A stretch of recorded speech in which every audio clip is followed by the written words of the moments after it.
Mesdames et messieurs, bonjour et merci de votre fidélité à l'émission De Vous à Moi. Du 28 au 29 septembre dernier, les acteurs de la société civile ont été formés.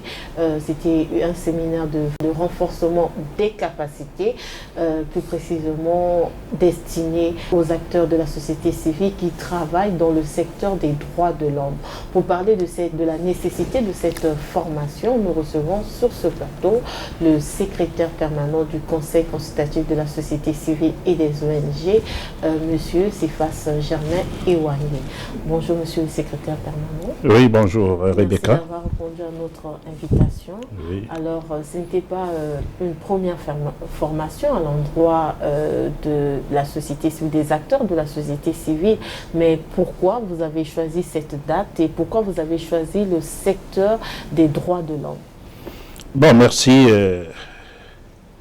Rebecca de Ibende, des différentes opportunités que vous nous offrez souvent pour nous exprimer au travers de votre mission qui nous permet d'être aussi en contact avec des milliers et des milliers de spectateurs de notre chaîne nationale, la télévision congolaise. Oui, du 28 au 29, exactement, le Conseil consultatif de la société civile et des organisations non gouvernementales, conformément à son programme stratégique, avait programmé une formation en direction des ONG et associations œuvrant dans le domaine des droits de l'homme. Et vous savez, quand on parle des droits de l'homme, on parle d'une préoccupation dans l'équilibre même du monde et des sociétés se repose. À titre d'illustration, en prenant le document de la Déclaration universelle des droits de l'homme, dans son préambule, et au troisième alinéa, nous pouvons lire de mémoire, si ma mémoire ne me trahit pas. Il est noté que la reconnaissance de la dignité inhérente à tous les membres de la famille humaine, de leurs droits égaux et inaliénables, constitue les fondements de la liberté, de la justice et de la paix dans le monde. Fin de citation. Vous avez donc là l'extrait qui montre que c'est au travers du respect des droits de l'homme que l'humanité peut connaître la justice, peut connaître la paix, peut connaître l'équilibre nécessaire et la bonne cohabitation. Donc, question pour dire que les ONG qui travaillent dans ce secteur ont un travail important. Et vous noterez que depuis que le Conseil consultatif de la société civile et des ONG a été mis en place, nous avons organisé aujourd'hui des centaines de formations, mais nous n'avons jamais eu l'occasion de travailler avec les organisations œuvrant dans le domaine des droits de l'homme, qui étaient très impatientes, mais nous les avons demandé d'attendre, toute chose vient avec son temps. Nous avons un programme que nous étions en train de suivre, et évidemment, à cette date, nous avons tenu une formation de 2 jours.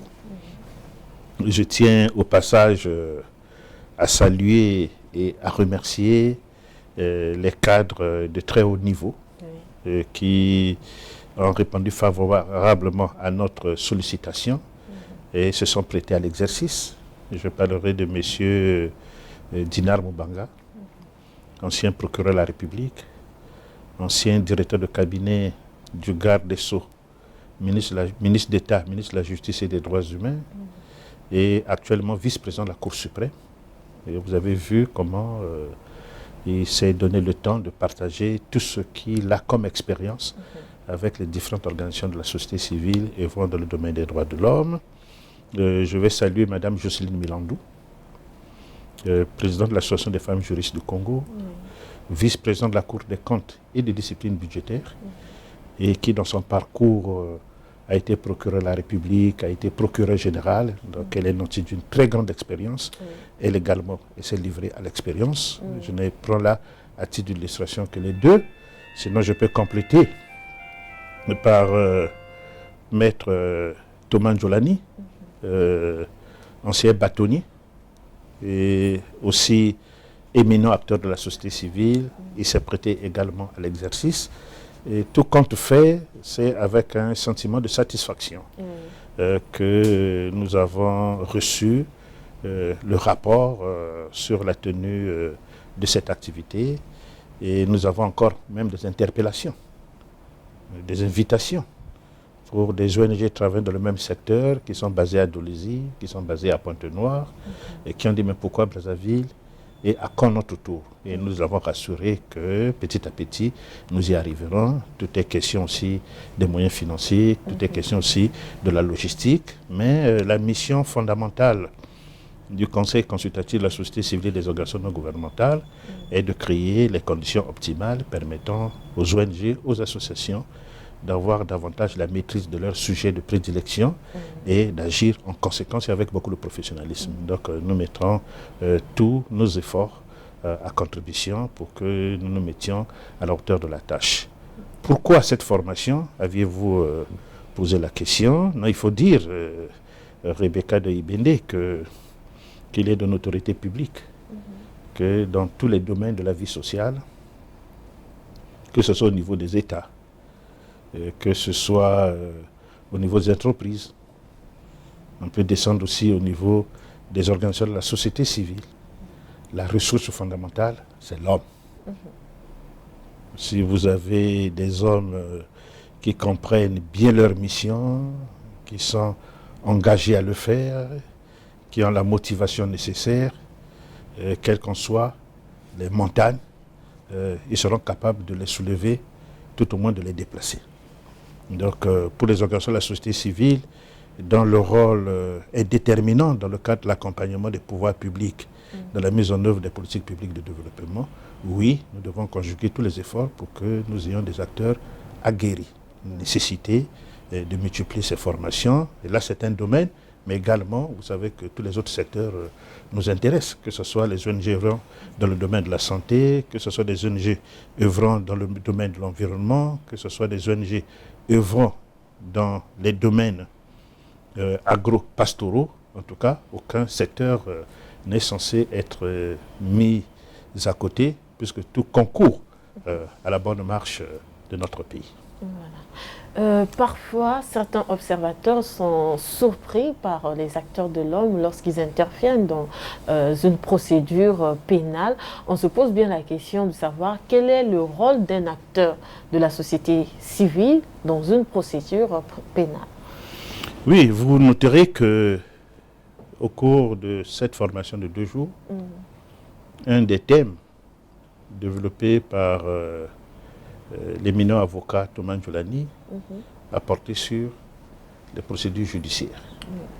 Parce que, évidemment, oui, on note parfois un peu beaucoup de confusion. Travailler pour les droits de l'homme, ça veut dire que vous travaillez sur un secteur qui est sensible. Donc il faut connaître d'abord les limites de votre action, la nature de vos interventions. Que doit être le contenu de ce que vous devez écrire et de ce que vous devez dire? Parce que, à force de confondre un certain nombre de paramètres, vous pouvez vous-même tomber même sous le coup de la loi. Et il faut éviter cela à nos acteurs de la société civile. Et nous avons aussi des ONG et associations qui ont assurément un domaine noble dans lequel il faut travailler et dont le travail aussi à faire est immense, mais parfois le laisse. Est-ce que c'est à dessein? Est-ce que c'est par ignorance? Pour aller rentrer dans un champ dont ils n'ont pas la compétence. Parce que vous savez que dans le cadre de l'organisation sociale de chaque pays, et surtout dans les systèmes réputés démocratiques, vous avez les partis politiques de la majorité qui ont leur champ de travail, soutenir l'action du président de la République, et parfois même de manière indéfectible. Et en philosophie, on avait appris ce qu'on appelait l'esprit du parti, donc habité par l'esprit du parti. Ils soutiennent les positions de la majorité présidentielle de manière inconditionnelle. Mais vous avez de l'autre côté les partis politiques de l'opposition, dont également la mission est de contrarier ceux de la majorité. Mais la société civile ne doit jouer le jeu ni des uns ni des autres. Donc leur rôle est d'être au milieu, leur rôle est d'être impartial. Leur rôle est de suivre avec minutie la mise en œuvre des politiques publiques de développement. Et en ce qui concerne la démocratie, de rappeler aux uns et aux autres leur rôle, leur mission et éviter à tout prix que les attitudes et les comportements des autres ne conduisent dans l'impasse l'œuvre délicate de construction de la démocratie. Et donc pour faire ce travail-là comme il se doit, il faut avoir la maîtrise d'un certain nombre de dossiers, d'un certain nombre de procédures, ce qui vous amène à connaître quelles sont vos limites. Je prends à titre d'exemple. Dans le cas des procédures judiciaires engagées contre des tierces, les ONG œuvrant dans le domaine des droits de l'homme doivent simplement contrôler ce qui revient à leur compétence, à savoir, par exemple, les procédures d'arrestation qui sont définies dans le code de procédure pénale, les délais de garde à vue qui sont également définis, de 48 heures au maximum, mais en tenant compte de la délicatesse d'un certain nombre de dossiers et sur ordonnance motivée du juge d'instruction, cela peut aller à 72 heures, mais quand cela dépasse, ça commence à poser problème. Et c'est en ce moment que les ONG des droits de l'homme peuvent s'adresser auprès des autorités compétentes et pour faire savoir que telle procédure, on est en dépassement. Et aussi avoir des explications. Je prends un petit exemple, et ça nous est souvent arrivé. N'oubliez pas que je suis aussi le créateur de la première ONG congolaise de promotion et de défense des droits de l'homme. Il arrive que vous venez vous adresser à un commissaire de police, vous dites que telle personne est arrêtée, on est à 4 jours, donc on est largement au-delà des limites prescrites par le code de procédure pénale, mais quand on vous rappelle que depuis 3 jours, il n'y a pas d'électricité. Oui, nous sommes conscients, mais dès que possible, en tout cas, la procédure va suivre son cours. En ce moment, vous sentez que ce n'est pas par mauvaise foi, ce n'est pas par volonté manifeste de nuire à la personne. Il peut se poser qu'il y a un problème technique. On a un deuxième niveau, c'est le niveau des délais de la détention préventive. OK ? Le délai, au regard de la loi, est fixé à 4 mois. Aussi, en tenant compte de la complexité d'un certain nombre de dossiers, il peut arriver que, de manière légale, en respectant un certain nombre de procédures, que cela puisse aller à 6 mois, donc avec 2 mois supplémentaires. Mais au-delà, non. La loi n'a pas autorisé que quelqu'un soit en détention préventive pendant 8 mois, pendant 9 mois, pendant 1 année. Et quand cela arrive, oui, il y a là sujet inquiétude aux violations des droits de la personne humaine, chaque être humain étant sujet de droit. En ce moment, les ONG, en respectant également les procédures, peuvent faire entendre la voix pour demander aux autorités compétentes de faire les diligences nécessaires pour que cette personne ne se retrouve pas dans une situation inconfortable à cause de la faute de l'État. Donc il faut connaître tout ça et savoir les procédures et savoir comment agir. Mais si on n'a pas tout ça, on rentre dans la confusion, on commence à tenir des propos qu'il ne faut pas tenir. Et on a eu même parfois certaines ONG des droits de l'homme faire des déclarations où parfois même les magistrats sont accusés de corrompus. Et alors vous savez qu'il s'agit de situations très graves.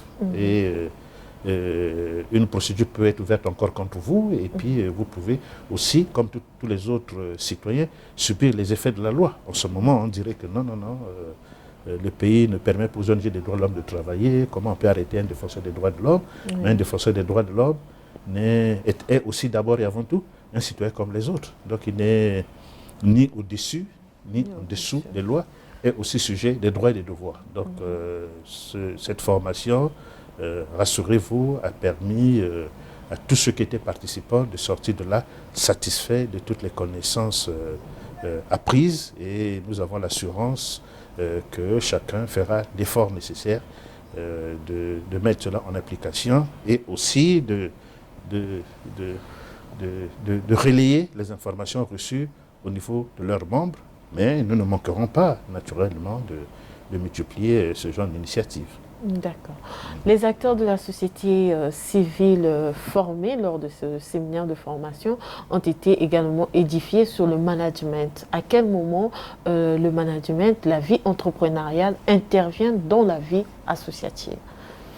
Bon, vous savez, quand on parle des questions de management, on peut avoir l'impression que ça ne concerne que les entreprises à caractère commercial. Non? Ça peut également concerner les entreprises à caractère social, comme les ONG et les associations. Parce que les ONG et les associations ont des ambitions liées à leur champ de compétences.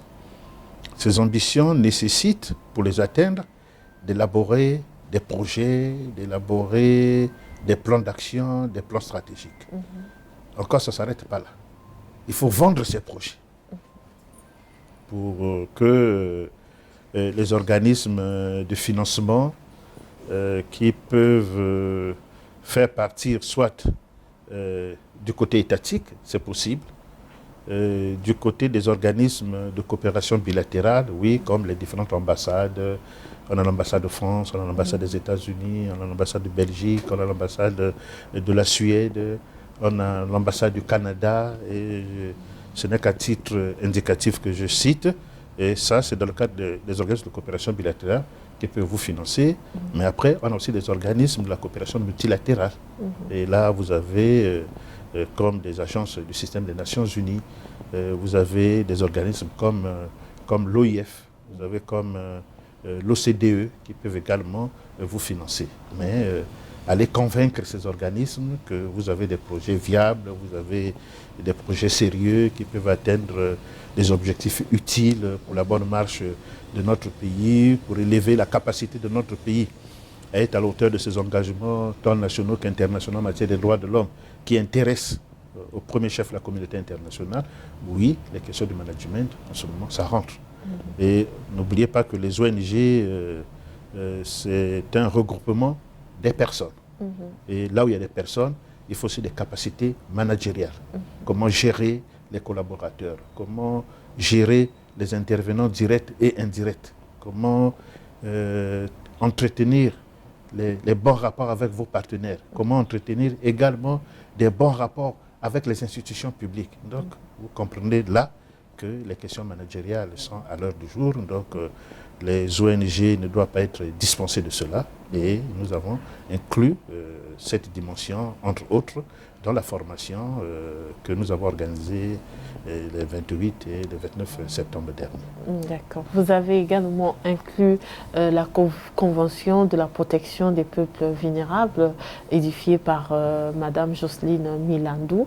Est-ce que c'est important pour les organisations de la société civile œuvrant dans le domaine des droits de l'homme de maîtriser toutes les conventions, y compris l'histoire? D'ailleurs, la formation a commencé par l'historique du combat des droits de l'homme. Est-ce que c'est important pour un acteur de la société civile de connaître l'histoire, toutes les conventions qui régissent la protection des droits de l'homme?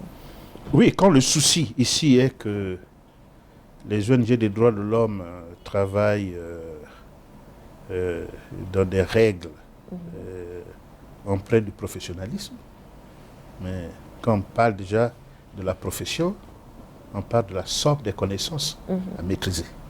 Et vous travaillez dans un domaine comme celui des droits de l'homme, il faut connaître les lois, il faut connaître les procédures, il faut connaître les acteurs.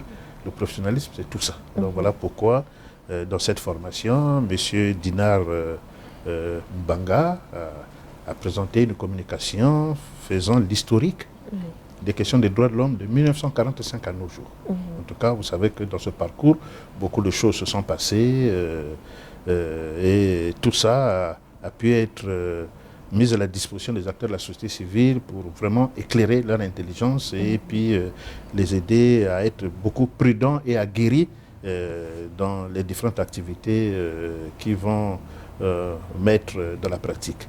Et on a parlé des questions des personnes vulnérables. Et dans la vulnérabilité, on s'est appuyé sur les questions des femmes. C'était le thème présenté par Mme Jocelyne Milandou sur la Convention de lutte contre toute forme de discrimination à l'égard de la femme et quelle action pour des organisations de la société civile en faveur de la promotion du genre. En cela, nous notons ceci. Nous disons que dans l'histoire humaine, plusieurs moments particuliers ont fait appel à ce que nous pourrions appeler des révolutions.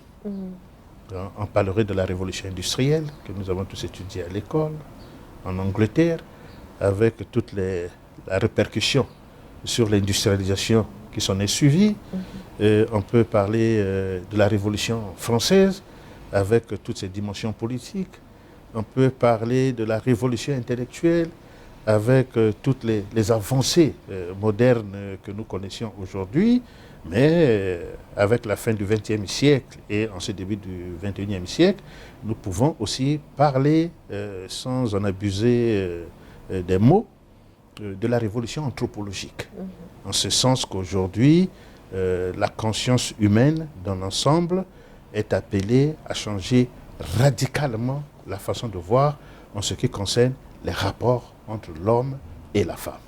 Depuis longtemps, on a voulu considérer la femme comme un être supplétif, à ne pas prendre dans toute sa quintessence, dans toute sa valeur.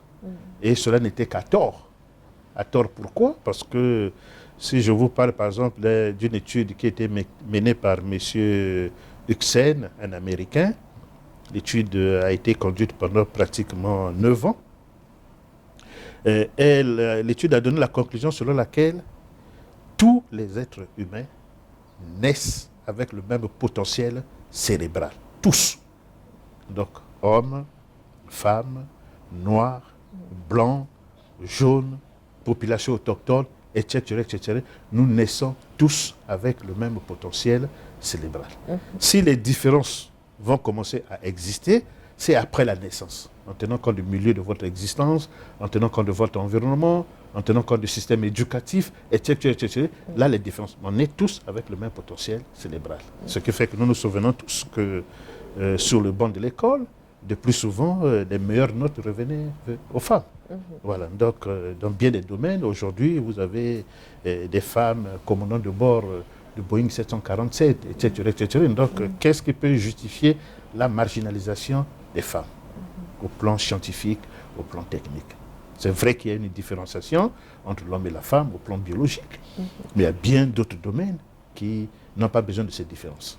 Vous avez des femmes qui font les mêmes formations militaires, vous avez des femmes en matière de médecine, vous avez les femmes dans tous les autres domaines, autant que les hommes peuvent faire leurs prouesses et font les prouesses. Donc ce qui ne justifie plus aujourd'hui qu'il y ait des comportements qui aillent dans le sens de la marginalisation de la femme et finir par les rendre toujours comme étant des personnes victimes. Donc il faut combattre cela, ce qui fait que les Nations Unies ont élaboré et adopté toute une convention contre toutes ces formes de discrimination et encore notre propre constitution dans le cas de notre pays.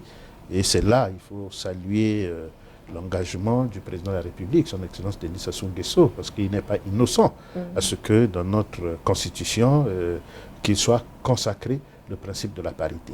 Donc les lois ne doivent pas être ce qui n'est que la représentation de ce qui est possible ou souhaitable, mais c'est ce qui doit s'appliquer. Du fait que dans notre pays, nous avons consacré la parité, bon, il faut que tout le monde se mobilise pour que cette parité devienne également effective. Pour qu'elle devienne effective, nous devons tous prendre conscience. Que les hommes prennent conscience du rôle de la femme, que les femmes elles-mêmes aussi prennent conscience du potentiel qui est en elles et se mettent à travailler pour que tout ce qui est dans ces textes finisse dans des délais relativement courts se transformer en réalité sociale. En tout cas, c'est cela l'aspiration du Conseil consultatif de la société civile et des ONG. Et voilà pourquoi, dans le cadre d'une telle formation, il fallait prendre cette dimension en ligne de compte. Oui.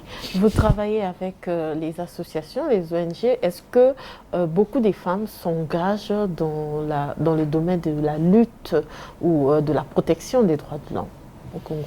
Bon, je sais que cette question, voilà pourquoi j'ai parlé tantôt ici d'une forme de révolution anthropologique. Donc nous savons qu'il y a beaucoup de pesanteurs culturels, et ça c'est vrai. Voilà. Vous pouvez aller dans certaines localités aujourd'hui, vous pouvez encore trouver des parents qui pensent que Si on a un peu d'argent pour envoyer des enfants à l'école, la priorité doit être donnée aux hommes. Et la femme, elle a une femme, elle attendra qu'il y aura un homme qui va venir l'épouser, il va s'en occuper. Ce sont des considérations qui sont anciennes et qui essaient de résister à l'épreuve du temps. Et nous devons tout faire de dépasser tout cela. Et de pousser toute la famille à comprendre. Et je pense qu'on devrait avoir même beaucoup de mécanismes incitatifs. Et de faire que s'il y a une famille qu'on identifie ce genre de choses, mais il faut que même la loi rentre en action et pour sanctionner ceux qui ne veulent pas se mettre rapidement à la hauteur des lois en vigueur. Donc les femmes sont mobilisées et on les voit déjà partout, mais il faut davantage les encourager. Ok. Les pesanteurs culturels pèsent de telle sorte que, par exemple, une femme qui est dans un parti politique, bon, rapidement, ça peut donner lieu à une certaine lecture négative, alors que cela n'est toujours pas juste. Ce qu'on peut reprocher à une femme parce qu'elle est venue en politique, mais elle peut faire les mêmes choses n'étant pas en politique, étant au marché et étant ailleurs. Donc il faut qu'on laisse les pesanteurs de quelque nature que ce soit, que les femmes positivement s'engagent davantage et que ces femmes sachent que les organisations de la société civile, partout à travers le monde, soutiennent leur lutte. Et la garantie que nous avons aujourd'hui, c'est que lutte est en train toujours d'avancer de façon très ascendante. Voilà. Au fur et à mesure que les années sont en train de passer, et déjà au niveau de nos États, nous commençons déjà à trouver des femmes aux fonctions les plus élevées. On commence déjà à noter les femmes chefs d'État, femmes chefs de grandes institutions. Et hier, nous avons, autant que ONG des droits de l'homme, produit des déclarations qui dénonçaient le fait qu'on n'avait pas de femmes, par exemple, présidentes des conseils, on n'avait pas de femmes à la tête des préfectures, on n'avait pas de femmes à la tête de certains portefeuilles ministériels. Mais aujourd'hui, on a dépassé tout ça. Mais nous voudrions que ça se consolide et que, comme je disais tantôt, que la question de la parité homme-femme dans les faits pratiques soit véritablement entendue. D'accord. Dans notre pays, les ONG des droits de l'homme font un bon travail, mais parfois les observateurs condamnent la radicalisation de certains acteurs et d'autres qui se substituent en avocats.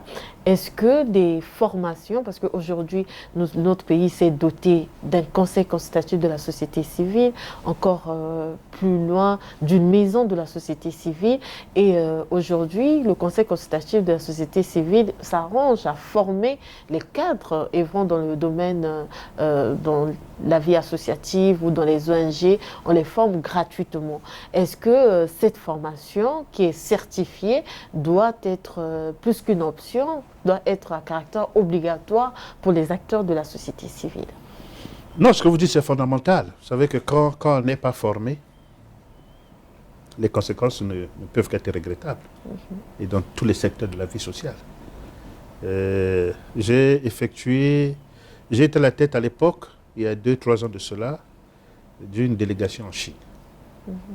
Et en Chine, on nous a amenés dans une école qui n'avait pour vocation que de former des femmes de ménage. Mais en suivant l'ensemble des protocoles de formation, on a fini par se rendre compte que même les femmes de ménage que nous utilisons dans nos maisons, sans formation, peuvent devenir des dangers même pour les enfants. Ok? Voilà. Parce qu'à une femme de ménage, on lui explique d'abord comment tenir un enfant. Qu'est-ce qu'il faut donner à un enfant? Quel genre d'eau on peut donner à un enfant?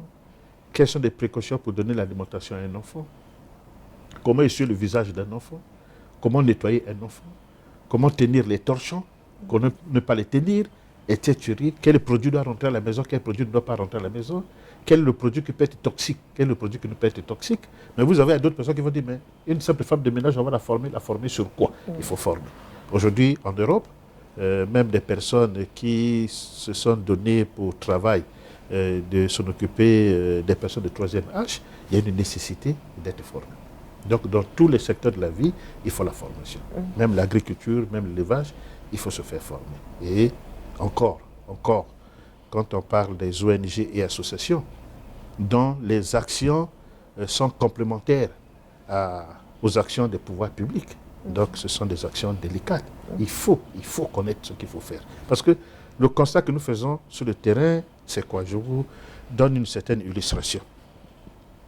Les ONG de par le monde sont considérées comme étant des structures contre-pouvoir. Oui. Mais qu'est-ce qu'on entend par structure contre-pouvoir? C'est ça, les besoins de la formation. Structure contre-pouvoir ne veut pas dire que les organisations de la société civile sont des adversaires des pouvoirs publics. Non. L'État, c'est d'abord le pouvoir public. Les lois, c'est d'abord le pouvoir public. Les conventions qui lient le Congo avec tous les types de conventions à travers le monde entier, c'est une histoire exclusive des pouvoirs publics. Les problèmes d'éducation, c'est d'abord les pouvoirs publics. Y compris le respect des droits de l'homme, ce sont des prérogatives qui reviennent exclusivement au pouvoir public. Donc, les ONG agissent en accompagnant les pouvoirs publics, en faisant attention aux désarticulations des acteurs agissant au nom de l'État. Je prends à titre d'illustration. La loi congolaise interdit scrupuleusement la pratique de la torture. C'est interdit. Mais il n'est pas exclu que quand on est venu arrêter quelqu'un, en le bastant devant sa femme et ses enfants, on peut déchirer ses habits, et c'est fait parfois par des éléments de la force publique, on le soulève, on le jette dans le bayou, et les militaires viennent s'asseoir avec les rangers, ils le pétinent même par la tête, et c'est comme ça qu'on le conduit. Vous imaginez à quel point l'être humain est humilié, est dénigré, et sa dignité est rejetée au canon grec. Est-ce que les autorités de la force publique qui les ont commis cette mission ont demandé à ces agents d'agir de la sorte? Non. Ils le font de leur propre guise. Voilà là où apparaît l'importance des ONG. Quand on dit contre-pouvoir, c'est ça. Il y a telle chose qui a été menée par la police à tel endroit, il y a telle chose qui a été menée à la gendarmerie à tel endroit, et ces pratiques sont contraires aux prescrits du code de procédure pénale. En ce moment, on peut faire une déclaration, on peut faire un courrier, toucher les autorités compétentes et signifier ce qui a été fait. Et généralement, quand vous le faites dans les formes qui conviennent, et vous continuez à garder le contact avec ces autorités publiques, vous êtes toujours vous en rendre compte que où les policiers ont reçu des blâmes, où ils ont été sanctionnés. Et moi, j'en ai la preuve de plusieurs policiers qui ont été sévèrement sanctionnés par le général Jean-François Ndengue, après avoir reçu les courriers émanant des organisations de la société civile et mettant en lumière tel cas qui a été fait en violation de telles règles ou de telles règles. Mais par manque de formation, certainement, ou par des options volontaristes. Cela aussi est possible. Certains conçoivent les ONG et des associations comme étant des adversaires des pouvoirs publics. Ce qui fait que le groupe de mots contre-pouvoir est assimilé à contre le pouvoir. Non seulement la confusion devient totale. La confusion devient totale. Donc, on se donne comme vocation de ne jamais reconnaître ce que les pouvoirs publics font. On se donne comme vocation de critiquer à tout bout de champ. On se donne comme vocation de s'en prendre, de s'attaquer non seulement aux comportements déviants, y compris aux personnes qui t'apportent encore atteinte aussi à leur dignité, etc., etc. Donc vous avez ce genre de pratiques que je considère que ce sont des insuffisances de formation et ça prête à confusion dans le rôle qui est censé être noblement mené par des organisations de la société civile. Donc voilà pourquoi nous disions qu'il faut la formation. La formation et toujours la formation, parce qu'avec la formation, et nous avons suivi les prises de parole de certains participants au séminaire tenu le 28 et le 29, pour dire que oui, nous faisions comme ça, mais à partir de là, vraiment, mais pourquoi cette formation a été aujourd'hui? Pourquoi ne l'avait pas organisée il y a une année, il y a 2 ans? Ça nous aurait évité de faire ceci ou de faire ceci. Donc nous pensons que au travers de la formation, oui, les ONG vont davantage améliorer leur manière de faire et agir de manière efficace et de manière performante. Quand nous disions efficace et performante, cela n'a rien à dire que les ONG observent tout ce qui est mal fait et ne disent rien, ce n'est pas ce qu'on a demandé de faire, mais c'est de le faire de manière professionnelle. Quand vous dites qu'on a violé les droits de l'homme, vous devez être capable de définir exactement quel droit a été violé et ce droit-là est inscrit dans quel document et qu'est-ce qu'on entend par sa violation et comment la violation a été produite et auprès de qui il faut s'adresser, auprès de qui il faut se plaindre. Et aussi, le rôle des ONG n'est toujours pas d'agir à la place des populations, mais c'est aussi de les voir et de les accompagner. Un citoyen qui a été violé de ses droits, par exemple, qui a été torturé au fur et à mesure, mais qui peut porter plainte contre les auteurs de cette pratique et également faire valoir ses droits au niveau de la justice. En ce moment, les ONG peuvent lui apporter tout l'accompagnement nécessaire. Mais avant d'apporter l'accompagnement, il faut en connaître d'abord. Voilà, donc voilà un peu ce que je peux dire sur cette question précise. Oui. Et les acteurs de la société civile doivent toujours travailler en synergie. On déplore aussi le fait qu'on traite parfois les dossiers sensibles seul, dans son coin, sans associer d'autres professionnels du secteur aussi, qui peuvent apporter un plus avant d'emmener, par exemple, dans un dossier sur la place publique, sur un média public national ou international. Il faut faire une enquête. Et maintenant qu'il y a le Conseil consultatif de la société civile et des ONG, est-ce que vous êtes ouvert pour travailler en collaboration avec chaque acteur, chaque association, chaque ONG? Parce qu'il y a la crainte parfois, on se dit que non, là-bas ce n'est pas notre place, nous n'avons pas notre place, il y a la discrimination. Est-ce que vous êtes ouvert à toutes les associations? Et déjà, la maison de la société civile est ouverte pour ça, pour écouter tout le monde, pour assister tout le monde. Et dans le cadre du programme que nous sommes en train de mettre en œuvre, une attention soutenue est accordée à ce qu'on appelle le réseautage. Oui. Il faut que nous amenions les ONG d'abord à se démocratiser. Voilà pourquoi le prochain séminaire que nous organiserons portera sur la bonne gouvernance associative. Parce que là également, il y a beaucoup de problèmes. Vous pouvez avoir quelqu'un qui parle beaucoup, qui dénonce beaucoup, mais en réalité, il n'est que seul. Ça, même quand il parle au nom d'une ONG, cette ONG ne s'est jamais réunie il y a 5 ans, il y a 10 ans, il n'y a jamais eu de réunion. Les points de vue qui sont émis ne sont que les points de vue de celui qui est en train de les traduire. Là, ce n'est plus une ONG, ça pose un problème. Donc, ça veut déjà dire qu'il y a d'abord une carence du point de vue de la gouvernance de l'association déjà à l'intérieur.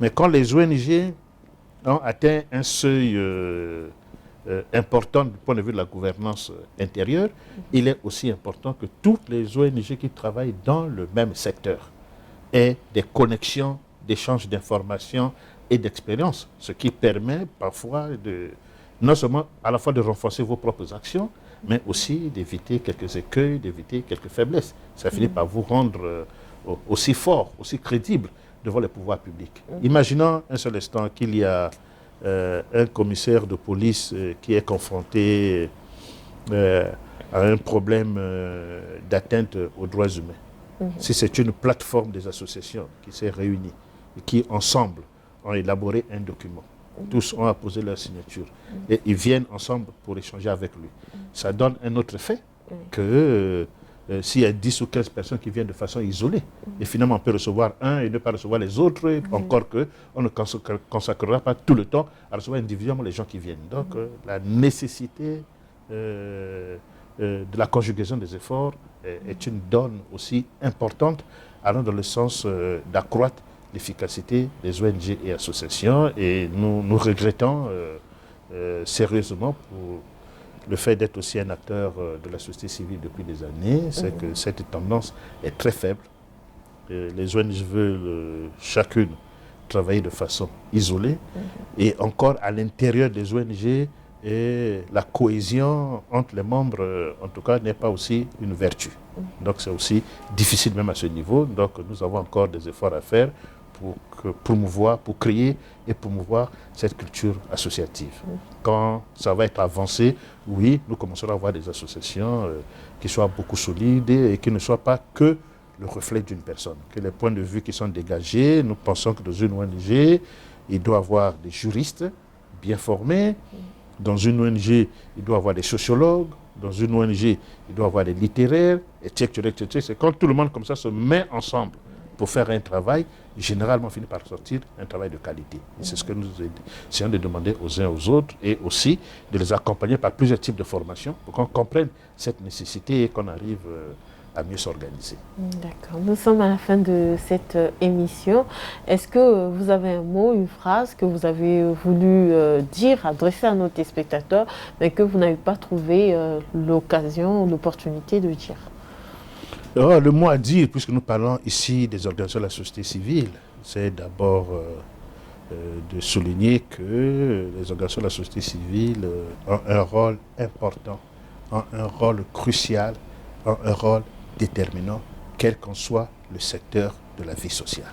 Donc, nous voudrions les encourager tous à prendre davantage conscience de leur mission, quel que soit le champ d'action, et à croire en la noblesse des vertus qui caractérisent le travail pour lequel eux se sont organisés et se sont engagés à se mettre autour d'une association et qu'ils puissent avoir le souci de se former parce que seule la formation vous permet d'exploiter au mieux tout le potentiel possible et atteindre les objectifs les plus efficaces, les plus efficients. Et en cela, le Conseil consultatif de la société civile et des ONG a toujours ses portes grandement ouvertes pour recevoir les uns et les autres et leur donner les facilitations qu'il faut, y compris des orientations sur la manière de mobiliser les ressources et aussi de les gérer de manière la plus efficace qu'il soit. Donc nous voudrions, nous souhaitons, c'est l'objet de notre institution, de faire que dans les années à venir, que la République du Congo, qui est une des rares nations au monde à être dotée d'un organe constitutionnel dédié aux organisations de la société civile, soit aussi le pays où on trouve des ONG, des associations et autres organisations de la société civile les plus performantes, les plus exemplaires qui soient. En tout cas, c'est le rêve que nous avons et c'est pour cela qu'on a mis même en place la maison de la société civile, de telle sorte que les ONG et associations qui ont des difficultés de se doter des sièges dignes de ce nom peuvent être domiciliés à la maison de la société civile et sur place ces associations ont un cadre permanent de travail. Vous savez que la maison de la société civile est dotée même de toute une bibliothèque.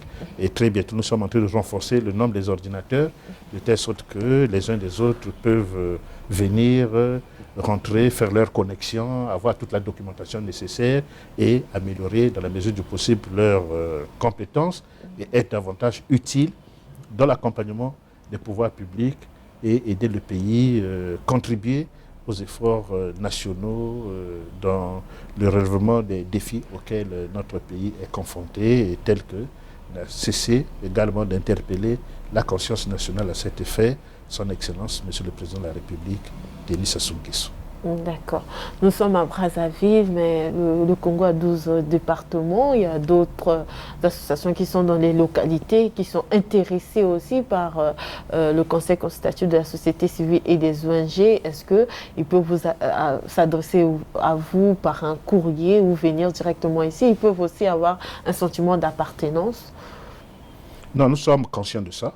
Voilà pourquoi, il y a quelques mois, où nous avons développé une série d'activités à Pointe-Noire et dans le département de Kwilu. Et il y a quelques mois, nous avons déjà été dans le département de Poul. Et nous avons un programme qui va s'exécuter très bientôt dans les départements du Niari, de la Bouenza, de la Lekumu. Et aussi, un programme est prévu pour le deuxième trimestre de 2024. Dans les plateaux, dans la cuvette ouest, la Songhai, la Likwala. Donc, pour dire que le Congo ne se mesure pas ou ne s'apprécie pas au prisme de Brazzaville, mais c'est à travers l'ensemble de ces territoires, à travers les 342 000 km² de notre superficie. Donc, tous les 12 départements, oui, le Conseil consultatif ferait les efforts de faire le tour du pays pour travailler avec les ONG, pour les former, pour les aider au regroupement, pour les aider à avoir la capacité de mobilisation de ressources et d'avoir des connexions de travail de telle sorte qu'après toutes ces formations de base, même en étant à distance, à travers les mécanismes modernes de communication, oui, nous pourrons toujours les assister et les aider à aller de l'avant. D'accord.